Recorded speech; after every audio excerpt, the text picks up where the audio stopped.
There we go. I think I'm on. Yes, I can see the red light. Hello and good afternoon to you. We have something called British Summertime, and it's now the clocks have gone uh, backwards so it's actually 3:37, but even with the clock change, it's 2:37. It's a rather stupid thing. It rather annoys me and practically everybody I know. It was brought in during the war to give farmers uh, more time in the fields. Though you think that they'd get up with the sun anyway, so it wouldn't really make a difference by changing the clocks, but they did. And it's something that's never been changed back again, so we still have something called British Summertime, which is when the clocks go forwards, and today they've gone back for the winter, which means we have uh, lighter mornings but darker evenings, which is really, I guess I lived in Scotland for quite a few years, and I guess up there, to be honest with you, I don't mind going out in the dark. I hate coming back in the dark. So I'd much rather have the clocks stay as they are, so we come home with some light, more light. Because in Scotland, it starts getting dark where I was about sort of 3 o'clock, and by 3:30 in midwinter, it's pretty dark. So anyway, but that aside, we're bracing ourselves for a storm of the proportions. Some of you British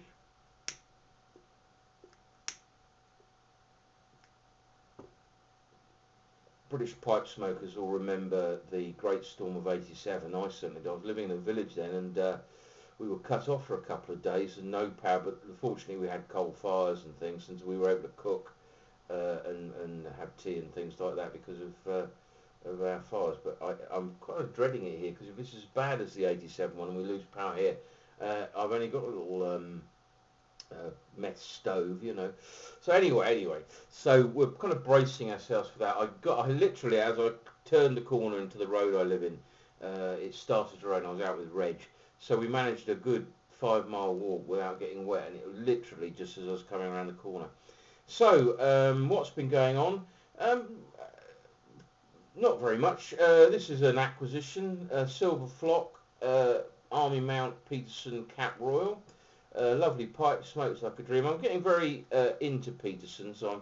I'm very impressed with their pipes. I know John from Geo Pipes. He's not a fan of Peterson pipes, but I have to say, there's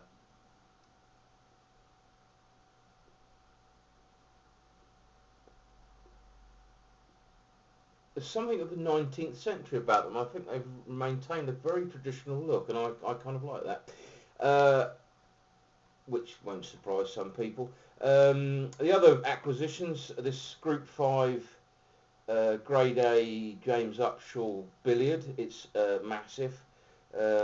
Lovely pipes, again, smokes like a dream. The other acquisition I made was from Estate Pipes, Spain Pipe Allen, his little business, or big business. It's a Berthier Dunhill. It's a pot with a tapered stem. I was looking, Jens, Latakia Jens. He's got, it's a family heirloom, if you like. Belonged to his grandfather, I believe. He's got one with a saddle bit, but this is the tapered one. It's a lovely pipe, I have to say. Again, smokes very well. It's just the right size. It's quite a short, stubby little pipe. And it's perfect for sticking in the old pocket when you're out on the town, which I was kind of doing snuff and things, but to be perfectly honest with you, I just stick the pipe in the pocket now. I find it just as inconvenient to take snuff in public, not because I'm worried about taking snuff in public, but simply the mechanics of taking snuff for a gentleman who is -1 useful arm. To be honest, I just pop the old pipe in the pocket now, and that one's perfect. So that goes out with me quite a bit. that's all on the pipe acquisition front. Smoking at the moment, I'm not smoking that in this pipe. I'm smoking Aeromore mixture. That's an open tin. I just last night opened Frog Morton on the Bayou. I've got some I bought loose Irish slices by Peter Stockerby, and smoking in that pipe some Highland Sliced, which is a favourite of mine. Quite a robust, full-bodied tobacco. Memories of the Highland Heather, etc. Very nice, very pleasant, and if you like a stronger smoke, which I tend to in the morning and in the evening, that's the one for you. You get 5 big thick flakes, and I tend to just rub them out. The Highland Slice, which is a flake again, I get Clive to do that for me, save me the trouble. Again, much easier for a chap with 2 hands to do that than with one.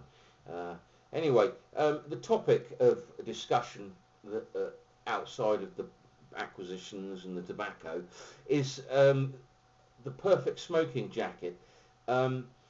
I've been looking into buying a smoking jacket. To be perfectly honest with you, Moss Brothers and Austin Reed used to do them, rather nice ones with frogging in green and in blue. But to be perfectly honest with you, I don't offer, go out to dinner which requires the wearing of such jackets, and smoking these days when one's out to dinner is quite impossible because of smoking bans. However, I do most of my smoking at home, and I decided, and this could be a debate. I decided that probably the perfect smoking jacket is the cardigan. I always remember my grandfather with in one pocket his pipe tool and a box of Swan Vestas. The other pocket would be a pipe or two. Usually had holes in where he'd put a pipe and not just shaking it out. I just just sort of clear the bowl when I'm out and about. I just sort of give it a quick shake, get the ash out so you don't get too much of it in your pocket. But obviously sometimes you forget to do that. My grandfather was quite famous for setting his sort of sports jacket pockets on alight. So anyway, that's my feeling. I think it's comfortable, it's warm. I don't know what you do in the summer. Perhaps a kind of sleeveless cardigan of a lighter knit. This is quite a heavy.